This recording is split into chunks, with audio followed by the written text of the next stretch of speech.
बिस्मिल्लाहिर्रहमानिर्रहीम। अस्सलाम वालेकुम स्टूडेंट्स, क्या हाल है? उम्मीद करती हूँ कि आप सब खैरियत से हैं। आज हम अपने जाते हैं लेक्चर नंबर 3 की तरफ। उसका टॉपिक भी आपके पास है कि सेट्स। इसमें आपने सेट को डिस्क्राइब करना पढ़ लिया है, टैबुलर फॉर्म पढ़ ली है, बिल्डर फॉर्म पढ़ ली है, यूनियन और इंटरसेक्शन आप पढ़ रहे हैं। अभी ये आप लोगों का यूनियन एंड इंटरसेक्शन का ही टॉपिक है। एक्सरसाइज हमारे पास है एक्सरसाइज 1.2। इसका आप लोगों ने क्वेश्चन करना है कि क्वेश्चन नंबर 4। बेटा मैं आपको इसमें बता देती हूँ, इसमें यूज हो रहा है क्वेश्चन नंबर 3 में n natural number, w whole number, p prime number and c composite number. सबसे पहले ये हम डिफाइन करते हैं। सबसे पहले हमने कहा हुआ है कि n ये आपके पास नेचुरल नंबर्स हैं 1 2 3 एंड सो ऑन। ये आपके पास नेचुरल नंबर्स हैं, 1 से स्टार्ट हो रहे हैं। फिर बात हो रही है आपकी w की। ये आपके पास होल नंबर्स हैं, ये आपके 0 से स्टार्ट हो रहे हैं, 0 1 2 3 एंड सो ऑन। ये क्वेश्चन नंबर 3 में कह रहे हैं इफ n इक्वल है the set of natural numbers and w the set of whole numbers, then find n union w and n intersection w। यानी कि क्वेश्चन नंबर 3 में आपको दो चीजें पूछनी है। फर्स्ट उन्होंने कहा है कि जो फर्स्ट वाली है उन्होंने कहा हुआ है कि n यूनियन w आपने ये फाइंड करना है, और सेकंड में उन्होंने कहा हुआ है कि आपने करना है n इंटरसेक्शन w, ये फाइंड करना है। मैंने आपके सामने नेचुरल नंबर्स भी लिख दिए हैं और मैंने आपके सामने होल नंबर्स भी लिख दिए हैं। आपने इनका इंटरसेक्शन भी फाइंड करना है और इनका यूनियन भी करना है। जब आपने इसका यूनियन करना है, जैसे पहले वाला करते हैं, हम सॉल्व करते हैं।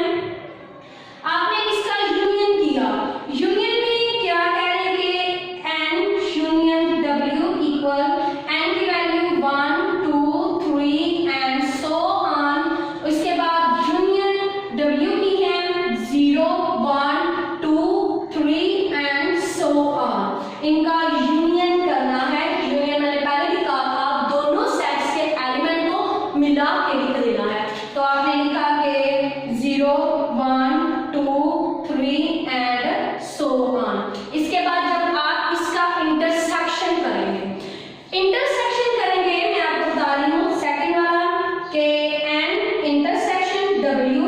इंटरसेक्शन में करना है आपने n की value 1 2 3 and so on. Intersection यहाँ पे आ रहा है 0 1 2 3 एंड सो ऑन। तो आपने किया इंटरसेक्शन, यानी कि इंटरसेक्शन का था कॉमन एलिमेंट्स। तो कॉमन एलिमेंट्स इसमें 1 2 3 and so on, 1 2 3 and so on, यानी 0 आपका कॉमन नहीं हो रहा, इसलिए 0 को नहीं लिखना। 1 2 3 एंड सो ऑन। बेटा आपने ये आप लोगों के दो आंसर। सबसे पहले ये आप लोगों का यूनियन का है, दूसरा आप लोगों का इंटरसेक्शन का है। इसके बाद हम क्वेश्चन नंबर 3 4 में जो बात कर रहे हैं, हम कह रहे हैं कि p इक्वल यानी p से प्राइम नंबर। ऐसे नंबर आपने इसकी डेफिनेशन ऐसे भी कर सकते हैं कि the number that can not exactly divisible by 2, यानी प्राइम नंबर में वो 2 पे पूरे डिवाइड नहीं हो रहे, यानी इट मींस प्राइम नंबर 2 सिर्फ ओनली 2 ऐसा इवन नंबर है जो प्राइम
बी आपके पास है B C F G and C कह रहे हैं आपके पास C F G and H, ये आपके पास है। इसका सेकंड वाला पार्ट करते हैं, लिखा हुआ है A intersection B intersection C, वो कह रहे हैं ये फाइंड करें।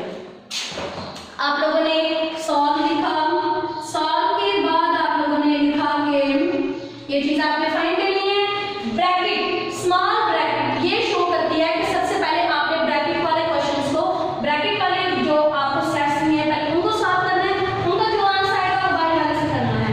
आपने यहाँ पे लिखा A intersection B intersection C, इसके बाद आपने लिखा ए की वैल्यू क्या है A C D F intersection bracket लगा दो, फिर आपने कर दी ब्रैकेट। ये ब्रैकेट का मतलब है पहले हम इसको सॉल्व करेंगे फिर आप इसको साथ को सॉल्व करेंगे। डी की वैल्यू है B C F G intersection C F G and H, brackets बंद।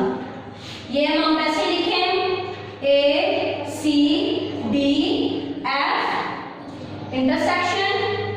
अब इंटरसेक्शंस कॉमन एलिमेंट्स, इन दोनों सेट्स के अंदर कॉमन एलिमेंट्स है, एक आपके पास हो रहा है एफ और दूसरा आपके पास हो रहा है जी, यस, यानी कि एफ एंड जी। अब इन दोनों का इंटरसेक्शन है ओनली ऑन एफ, ये आपके पास आंसर आ जाएगा।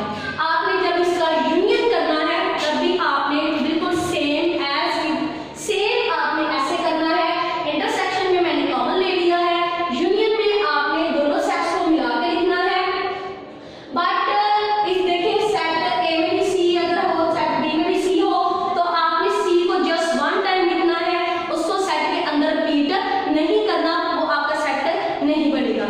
बेटा question number 6 same as two same बिल्कुल ऐसे ही है। यहाँ पे जस्ट उन्होंने इंग्लिश के अल्फाबेट दिए हुए हैं, वहां पे जरा उन्होंने नेचुरल काउंटिंग दे दी है और आपने सेम एज टू सेम बिल्कुल ऐसे ही करना है। Question number 7 and the last question, उसकी तरफ हम बढ़ते हैं। आपके क्वेश्चन नंबर 7 में वो कह रहे हैं कि डिफरेंस फाइंड करें। डिफरेंस से मैं आपको क्वेश्चंस एक बता रही हूँ, बाकी आप लोग जो 4 या 5 पार्ट्स हैं वो आप लोग खुद करेंगे। क्वेश्चन नंबर 7 इसकी बात हो रही है कि फर्स्ट आपके पास है आर लिखा हुआ 0 1 2 3 एंड एस लिखा हुआ है 0 2 4 एंड टी लिखा हुआ है 1 2 3 एंड 4। वो कह रहे हैं कि डिफरेंस फाइंड करें। इसका पहला फाइंड कर रहे हैं आर स्लैश, आपको नजर आ रहा है एस इक्वल, फाइंड करें। ये स्लैश नहीं है, ये डिफरेंस का है। आपने लिखा कि R slash S equal R minus S होता है, ठीक है। ये आप सॉल्व के नीचे से स्टार्ट करेंगे। आर माइनस एस को आपने फाइंड करना है, यानी आर माइनस एस इक्वल, आप ये भी सेम सेम लिख सकते हैं, इससे ज्यादा कोई फर्क नहीं पड़ेगा, क्वेश्चन वैसे ही सॉल्व हो जाएगा। आर की वैल्यू है आपके पास 0 1 2 3 माइनस यानी डिफरेंस, और एस की वैल्यू है 0 2 4। अब आपने इसको लिया, डिफरेंस करने का मेथड देख लें। आपने सिर्फ पहले ही सेट को देखना है, पहले सेट के एलिमेंट, अगर पहले सेट के एलिमेंट दूसरे सेट के एलिमेंट से मैच हो रहे हैं तो वो आपने छोड़ देने हैं, और जो आपके पहले सेट के एलिमेंट्स ओनली फर्स्ट सेट के एलिमेंट्स अगर दूसरे सेट से मैच नहीं हो रहे तो वो आप लोगों ने लिखने हैं। फर्स्ट है 0 एंड 0, ये मैच हो रहा है, ये आपने नहीं लिखना। 2 एंड 2, ये मैच हो रहा है, ये भी आपने नहीं लिखना। फर्स्ट सेट से बच गया ओनली 1 एंड 3, ये आप लोगों के पास आंसर है।